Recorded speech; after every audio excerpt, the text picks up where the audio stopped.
Pak Moshe mengamati Ya, kebijakan pemerintah yang berencana untuk membatasi ekspor ya demi ya, mengamankan pasokan gas ya. di dalam negeri. Anda melihatnya untuk saat ini pasokan gas di dalam negeri sendiri kondisinya seperti apa? Oke, jadi 67% memang produksi gas kita, gas bumi kita, natural gas itu sudah untuk dalam negeri. Ya, memang kita justru berharap itu ditingkatkan. Ya, begitu juga produksi secara totalnya. Jadi untuk pemenuhan gas dalam negeri saya setuju memang harus diprioritaskan. Tapi tidak juga kemungkinan untuk kita menutup diri untuk potensi ekspor. Kenapa? Karena potensi ekspor itu akan membantu devisa negara, di mana negara-negara importir gas dari Indonesia itu bisa menyerap harga gas yang lebih tinggi. Permasalahan di Indonesia itu adalah harga gas kita itu bukan mengikuti istilahnya tren pasar, tapi ditentukan oleh keekonomian lapangan. Kenapa? Karena keekonomian lapangan itu sudah cukup tinggi. Jadi masing-masing lapangan itu punya harga yang berbeda-beda. Dan itu menjadi masalah. Kenapa? Karena harga gas kita memang harganya cukup tinggi dibandingkan harga gas dari misalkan dari Amerika, dari Qatar dan lain sebagainya. Jadi sudah banyak saingan yang mulai masuk ke pasar Asia. Nah, memang kita harus tekankan bahwa pasar domestik inilah yang menjadi potensial untuk bagi pasar gas, produksi gas di Indonesia. Nah, bagaimana kita mengembangkan pasar di dalam negeri ini, yaitu dengan membangun infrastruktur. Ya, kita menjadi masalah karena kita adalah negara archipelago yang terbesar di dunia, dan itu membutuhkan infrastruktur yang luar biasa untuk logistik gasnya. Jadi itu yang mungkin pemerintah harus fokuskan. Pasar kita berkembang, di satu sisi hulu migas kita khususnya untuk produksi gas juga harus ditingkatkan. Iklim investasi yang harus kita fokuskan. Kayak contohnya kemarin Masela udah belasan tahun kita POD tapi tidak bisa berproduksi. Kenapa? Karena ada isu-isu politik, ya, ada intervensi politik, ada juga blok Mahakam, ada isu nasionalisasi yang masih benar-benar dibicarakan oleh para investor terus terang aja. Nah, hal-hal ini harus ditanggulangi oleh pemerintah untuk meningkatkan iklim investasi. Baik, jadi artinya menurut Anda ekspor ini tidak perlu terlalu dibatasi begitu ya, karena pasokan di dalam negeri sendiri sebetulnya masih cukup aman. Iya, kalau dibilang aman tadi kan ada datanya bahwa memang kekurangan.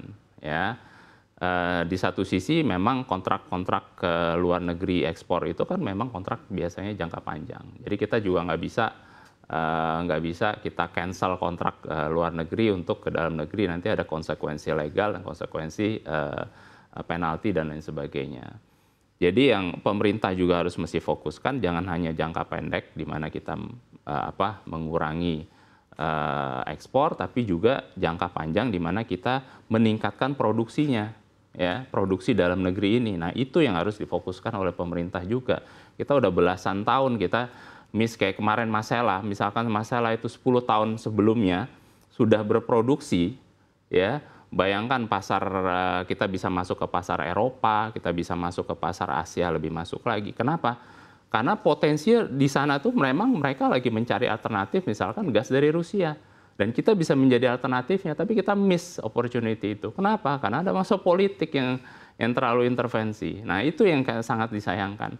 Blok-blok gas besar ini yang bisa menjadi potensi untuk menurunkan harga gas dari Indonesia. Karena kalau blok-blok yang kecil, harga gasnya mahal, infrastrukturnya nggak terbangun, jadi semua logistik juga jadi lebih mahal. Jadi harga gas kita itu tidak kompetitif akhirnya untuk dalam negeri dan juga untuk luar negeri. Baik. Tapi kalau kita berbicara mengenai cost begitu ya, mana yang sebetulnya lebih efisien? Kita menekan ekspor tapi kita tetap melakukan impor, atau Anda mungkin memiliki pandangan lain terkait dengan hal ini? Karena kan sebetulnya kalau kita lihat cita-cita atau rencana dari pemerintah ini terkait dengan ekspor ditahan ini atau mungkin dikurangi begitu ya, agar produksi domestik ini bisa lebih ditingkatkan lagi. Begini, jadi kalau masalah kalau kita lihat harga impor gas dari luar ke Indonesia, ujung-ujungnya sampai ke Indonesia tuh harganya mirip-mirip juga dengan harga gas produksi dalam negeri. Ya, jadi nggak terlalu beda jauh. Memang kalau di Amerika misalkan $2, $3 gitu ya, masuk ke Indonesia udah jadi $8, $9 juga karena pakai LNG dan lain sebagainya. Jadi harganya mirip-mirip aja.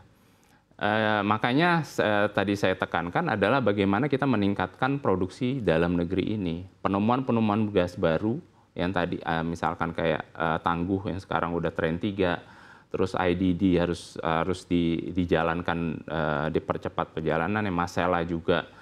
Blok-blok yang besar ini yang produksinya besar itu yang bisa menekan biaya. Kenapa? Karena masalah di Indonesia ini adalah infrastruktur. Kita tuh nggak kayak Jepang. Jepang itu tidak produksi migas, tapi mereka importir migas salah satu yang terbesar di dunia. Hanya infrastruktur di dalam negerinya itu luar biasa. Itu untuk apa? Menekan biaya gas bagi industri-industri mereka.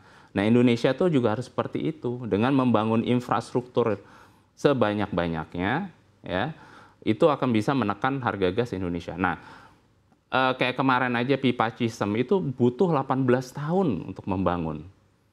Ya, membangun hanya 1 pipa, bayangkan. Sebetulnya menurut Anda apa sih yang menjadi kendala selama ini terkait dengan infrastruktur ini? Ya, karena kita beranggapan kayak infrastruktur tersebut itu bisa dibiayai oleh investor. Jadi kita berharap, Indonesia berharap, oh itu bisa dibiayai oleh investor. Padahal keekonomiannya itu sangat kecil. Jadi investor nggak akan tertarik seperti itu. Jadi kayak misalkan jalan tol di Sumatera, jadi perbandingan aja, jalan tol di Sumatera sama jalan tol di Jawa. Jalan tol di Jawa itu banyak peminatnya bagi investor. Di Sumatera sama sekali tidak ada peminat. Kenapa? Karena trafficnya kecil. Nah, infrastruktur gas itu seperti itu, keekonomiannya sangat kecil. Jadi itulah yang harus ditekankan oleh pemerintah untuk mengambil peran tersebut. Investasi di infrastruktur penunjang seperti ini. Ujung-ujungnya nanti pemerintah pun akan dapat imbalan dari mana hulu migasnya berkembang, industrinya juga berkembang. Ini jembatan dari antara industri dan hulu migas itu yang harus diambil perannya oleh pemerintah. Baik, jadi artinya